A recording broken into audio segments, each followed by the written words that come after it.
tenían un cupo de $6.000. Bueno, bastaba tener una tarjeta de crédito, ir del lado colombiano, sacar el dinero en pesos, cambiarlo ahí mismo en una venta informal de bolívares, que en ese solo instante por esa operación se le convertía en el doble, a veces en el triple, dependiendo de si las mafias tenían dinero que poner a circular y cambiar, y comprar dólares en Colombia y venderlos al otro lado. Una frontera que se piense que eso es la perspectiva de desarrollo, pues está renunciando a que la transformación de las fronteras no se la impongan los flujos irregulares, sino que sea una decisión concertada, construida, pensada, creada, gobernada por las dinámicas regulares.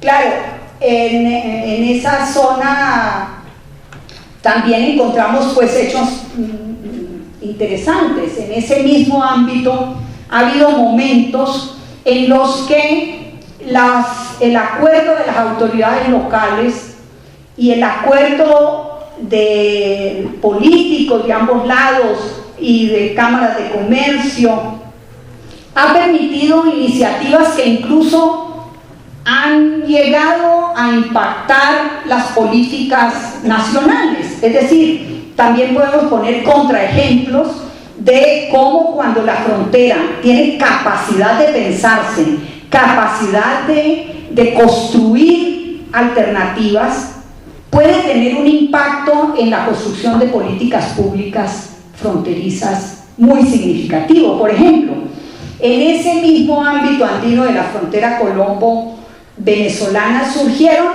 dos elementos que han sido muy importantes en la política fronteriza andina, que es el que las asambleas departamentales de ambos lados sesionaran conjuntamente en algunas ocasiones para trabajar los problemas de la región transfronteriza, o la idea de construir zonas de integración fronteriza como regiones transfronterizas que dinamizaran el desarrollo, articularan infraestructura, pensaran la planeación urbana de manera conjunta, incluso hasta que llegaran a tener autoridades compartidas. Bueno, esa idea surgió de esa frontera y la llevaron a la comunidad andina y logró convertirse en política andina, y donde ha empezado a funcionar ha mostrado las bondades de la construcción de esas regiones transfronterizas como un ejercicio no espontáneo e informal de ese contacto cotidiano, sino como un esfuerzo de planeación compartida del desarrollo. Entonces, este primer desfase entre lo local y lo nacional, si se quieren tener políticas fronterizas consistentes, legítimas, eficaces, hay que resolver ese desfase. No podemos seguir con los gobiernos pensando en que su territorio es distinto al del vecino, o que no podemos tener gobiernos pensando que las políticas de desarrollo fronterizo son solo nacionales y buscan sobre todo generar más asimetrías, porque como lo han demostrado fehacientemente, y ayer Fernando lo demostró de una y otra manera, esas asimetrías resultan complementarias y resultan a veces volviéndose atracción fatal. Entonces, necesitamos que los gobiernos se abran a una nueva concepción de frontera, pero necesitamos también que las autoridades y las poblaciones organizadas en las fronteras entiendan que necesitan pensarla y construir la región transfronteriza y que ganan más con la legalidad, con la regularidad, con la formalización de los procesos, con la institucionalidad, ganan infinitamente más que estar inmersas en dinámicas irregulares que les anulan sus propias perspectivas y les ponen dinámicas de las cuales es muy difícil salir. El segundo desfase que anuncié era el desfase entre lo nacional y lo binacional. Los tres países con los que estoy ejemplificando, Ecuador, Venezuela, Colombia, pero sobre todo Colombia, tienen muy notables problemas de construcción de sus estados-nación. Tienen muchas dificultades para controlar su territorio y para articular todo el territorio nacional. No han logrado desarrollo en sus fronteras, pero al mismo tiempo que tienen que cumplir unas viejas tareas de Estado-Nación, les toca atender dinámicas transfronterizas y les toca construir integración regional para poder hacer frente a la globalización. Entonces es un poco paradójico que nuestros países están abocados a construir soberanía, pero al mismo tiempo a compartirla. Eso es la integración. Eso no es fácil. Pero ninguno de nuestros países hoy, en medio de estos flujos globales que están redefiniendo las fronteras, puede pensar que puede construir el control de su territorio fronterizo sin acuerdo con su vecino. Es decir, hoy hasta para construir Estado-Nación necesitamos del vecino. Entonces, esa construcción de políticas transfronterizas no es fácil. Y no es fácil cuando hay de por medio o disputas territoriales. Bueno, si Ecuador y Perú todo el siglo XX estuvieron enfrentados por marcar el territorio y fueron a la guerra varias veces, pues ¿cómo iban a estar pensando en compartir soberanía y en que el otro le ayudaba a construir seguridad y control territorial? O Colombia y Venezuela, que se pasaron 110 años delimitando el territorio terrestre, y cuando acabaron de delimitarlo, cada lado quedó con la percepción de que perdió territorio con el vecino, y entonces las negociaciones marítimas se volvieron el esfuerzo por compensar lo que perdió en la tierra, y ahí vamos, esas están todavía sin resolver.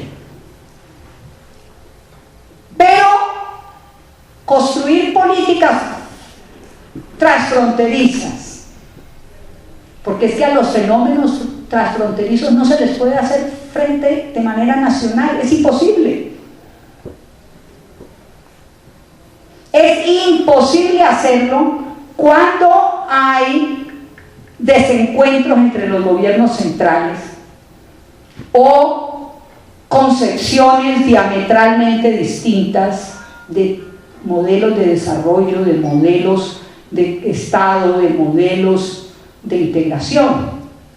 Y eso es parte de lo que explica por qué, aún en pleno siglo XXI, ha sido tan difícil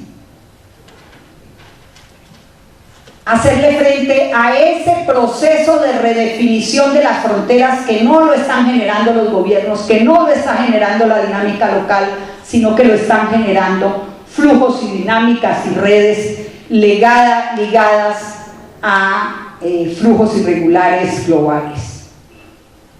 Y ahí el caso colombo-ecuatoriano es bien significativo. Colombia y Ecuador tuvieron un siglo XX muy tranquilo. Entre otras cosas, porque desde muy pronto, a diferencia de lo que le pasó a Ecuador con Perú y a Colombia con Venezuela, muy pronto se definieron los límites terrestres y las fronteras marítimas también muy rápidamente.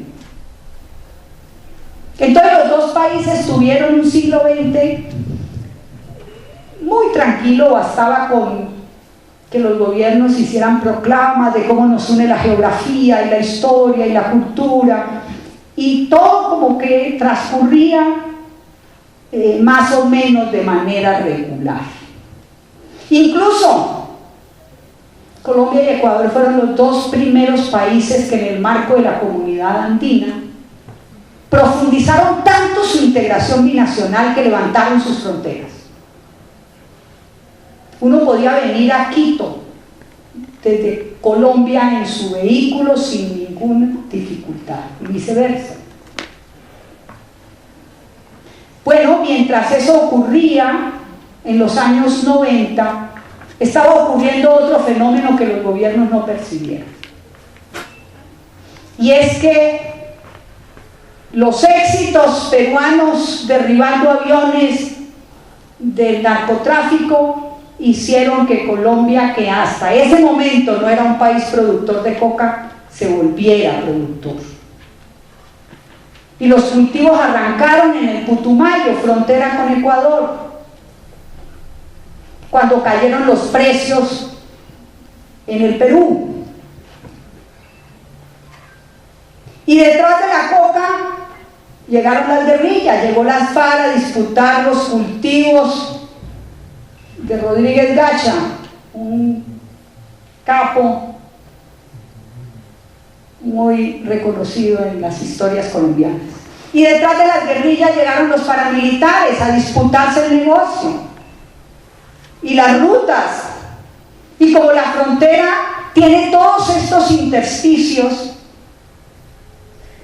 pues de alguna manera todo ese juego de actores irregulares la volvió un corredor que empezó a gravitar en torno a la dinámica de la guerra, de la economía de la droga y de la economía de la guerra. Y mientras eso ocurría, bueno, Ecuador estaba en conflicto con Perú en los 90. De hecho, la paz entre Ecuador y Perú fue en el 98.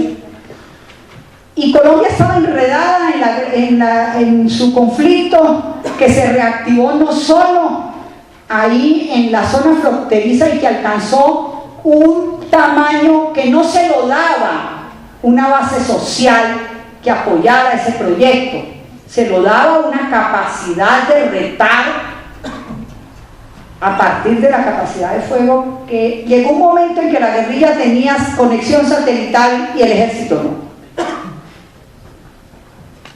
Bueno, ¿cuál fue la respuesta del Estado colombiano? Buscar recursos para fortalecer militarmente al Estado para responder esa ofensiva. Y vino el famoso Plan Colombia. ¿Cuál es la frontera donde se aplica en primer lugar el Plan Colombia? La frontera con Ecuador. Ahí estaba el mayor número de cultivos de coca que en ese momento tenía Colombia.